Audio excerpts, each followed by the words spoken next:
E aí pessoal, tudo bem com vocês? Aqui é Gustavo Barizon e eu vim trazer para vocês hoje a íntegra de um documentário, né, sobre o aparecimento do HIV aqui no nosso país e no mundo, né?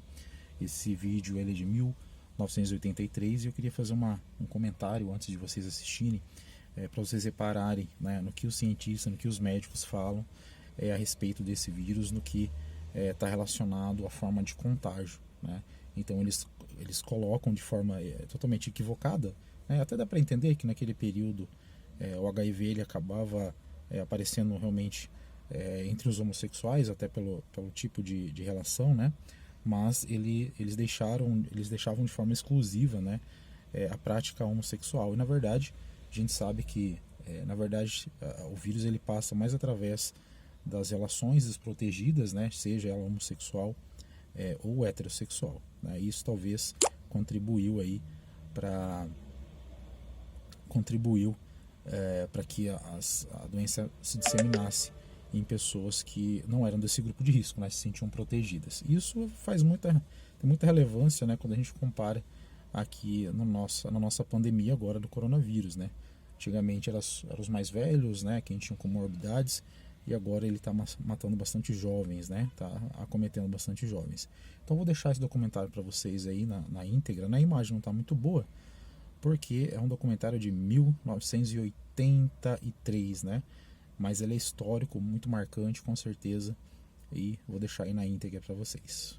Até mais. Há 2 anos, segundo as autoridades médicas americanas, transformou-se nos últimos meses na epidemia mais violenta do século. Trata-se da Síndrome da Deficiência Imunológica, ou AIDS. Nos últimos 18 meses, cerca de 1.000 pessoas nos Estados Unidos contraíram esta doença e mais de 500 já morreram. Há 1 ano que este homem, Phil Lanzerata, está lutando para não morrer.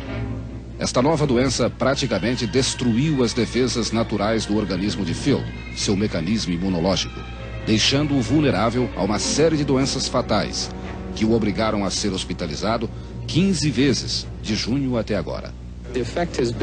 O resultado é que estou sempre fraco e cansado, diz Phil. 90% dos casos da Síndrome da Deficiência Imunológica foram constatados em Nova York, São Francisco e 5 outras cidades dos Estados Unidos. Mas, segundo as informações mais recentes, a doença já chegou a 29 estados americanos e a 15 países.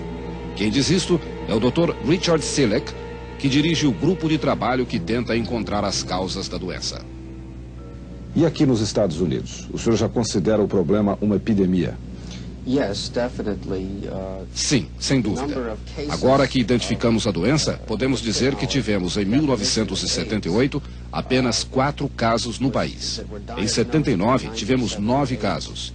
Em 82 registramos mais de 700 casos e no momento há uma epidemia. Doutor, o senhor diria que o problema da Síndrome da Deficiência Imunológica já é internacional, chegando a vários países? Sim, já recebemos relatórios de 70 casos da Síndrome da Deficiência Imunológica, ou AIDS, em vários países, principalmente da Europa Ocidental, como Inglaterra, Alemanha, Suíça, França, cerca de 20 casos no Canadá, 20 ou 30 casos no Haiti e Ilhas do Caribe e alguns poucos casos da América do Sul. O corpo humano é dotado de um mecanismo imunológico natural com milhões de anticorpos que combatem infecções, vírus e bactérias. O número destes anticorpos é reduzido drasticamente nas pessoas que contraem a síndrome, ou AIDS, e elas acabam com desinteria aguda, um tipo de tuberculose que não tem cura, encefalite, meningite, pneumonia, herpes e câncer da pele. Eu contraí herpes zoster, uma herpes grave que ataca os nervos, e como resultado fiquei surdo do ouvido esquerdo. As vítimas da síndrome ou AIDS geralmente contraem 2 infecções sérias ao mesmo tempo. No caso de Phil Lanzerata, ele sofre não apenas de herpes, mas também de um tipo raro de câncer chamado sarcoma de Kaposi, que começa com umas pequenas manchas e depois se alastra por todo o corpo. Normalmente, são registrados apenas 20 casos deste câncer por ano nos Estados Unidos. Mas nos últimos 18 meses foram anotados 300 casos de sarcoma de Kaposi aqui. Eu estava vivendo como uma bomba relógio, sem saber o que ia acontecer. O câncer de Phil está sendo tratado, mas sua deficiência imunológica continua. Este é o Centro de Controle de Doenças em Atlanta, Georgia, o mais importante instituto de pesquisas de doenças contagiosas dos Estados Unidos. Aqui, dezenas de cientistas trabalham noite e dia à procura de um tratamento urgente para a síndrome da deficiência imunológica, mas até agora não conseguiram resultados satisfatórios. As únicas pistas que os cientistas conseguiram no combate à epidemia da síndrome estão nos tipos das pessoas atingidas. De cada 10 pessoas que contraíram a doença, 9 são homens. Alguns são hemofílicos e outros são refugiados haitianos. 25% são viciados em drogas e certamente usam agulhas de injeção contaminadas. 70% das vítimas são homossexuais, razão pela qual, no começo, a síndrome da deficiência imunológica, ou AIDS, era chamada de praga do homossexual. O Dr. Richard Selick, do Centro de Controle de Doenças em Atlanta, diz, entretanto, que agora a síndrome não pode mais ser rotulada de praga do homossexual. Doutor, em que estágio estão as pesquisas para se encontrar uma cura ou pelo menos um alívio para esta doença? Estamos investigando várias técnicas de tratamento da deficiência imunológica. Em alguns centros, estão usando o interferon. Em outros, estão sendo feitos transplantes de medula óssea. O alerta contra a síndrome, ou AIDS, partiu daqui do Hospital Moffitt, em São Francisco, quando um menino de 1 ano e meio contraiu a doença. Não sabemos o que vai acontecer, diz o imunologista do hospital, Dr. Arthur Amann. É a primeira vez que temos de lidar com esta doença. Constatou-se no hospital que, ao nascer, o menino recebeu uma série de transfusões de sangue. O doador do sangue não sabia que tinha contraído a síndrome e morreu em agosto do ano passado. O menino ainda está vivo, mas os médicos não sabem se ele sobreviverá. 2 outras vítimas, também meninos, são hemofílicos. Um deles, Joey Harper, de 11 anos, recebeu sangue contaminado. Dá muito medo, diz ele, mas às vezes eu simplesmente esqueço tudo. Mas a quase todo momento o problema me vem à cabeça. De julho até agora, 27 pessoas contraíram a doença através de transfusões de sangue e 10 delas já morreram.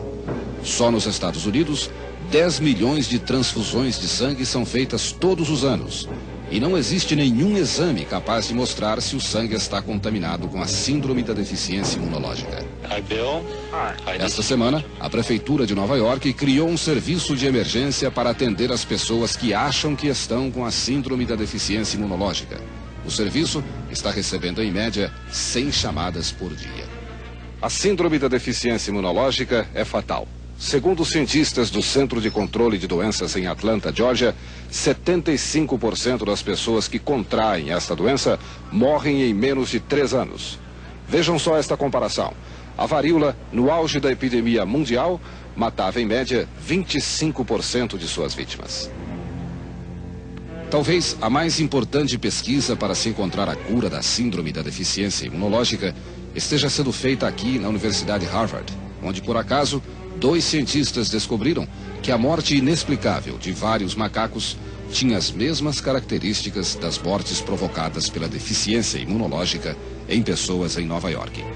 Todas estas pesquisas estão sendo feitas porque a síndrome, ou AIDS, é uma das doenças mais traiçoeiras que já surgiram até hoje.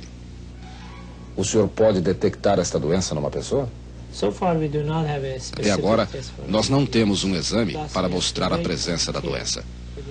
Ela ataca e só depois de 2 anos é que podemos detectá-la. É depois de 2 anos que a pessoa começa a sentir que está doente. O que se pode fazer para se evitar contrair esta doença? Nós achamos que a doença é transmitida através do contato sexual entre homossexuais, através de agulhas de injeção contaminadas e através de sangue já contaminado em transfusões. Se conseguirmos controlar isto, a epidemia será contida. A síndrome da deficiência imunológica é, conforme dissemos, fatal. Até agora, não há cura. Segundo os cientistas, ela é mais implacável do que a leucemia e mais contagiosa do que a hepatite. Muito embora no Brasil os casos da síndrome sejam mínimos, as precauções adotadas nos Estados Unidos também se aplicam. Fazer uma triagem dos doadores de sangue e não usar agulhas de injeção contaminadas. Além disso, só resta esperar que os cientistas encontrem logo a cura para este mal fulminante.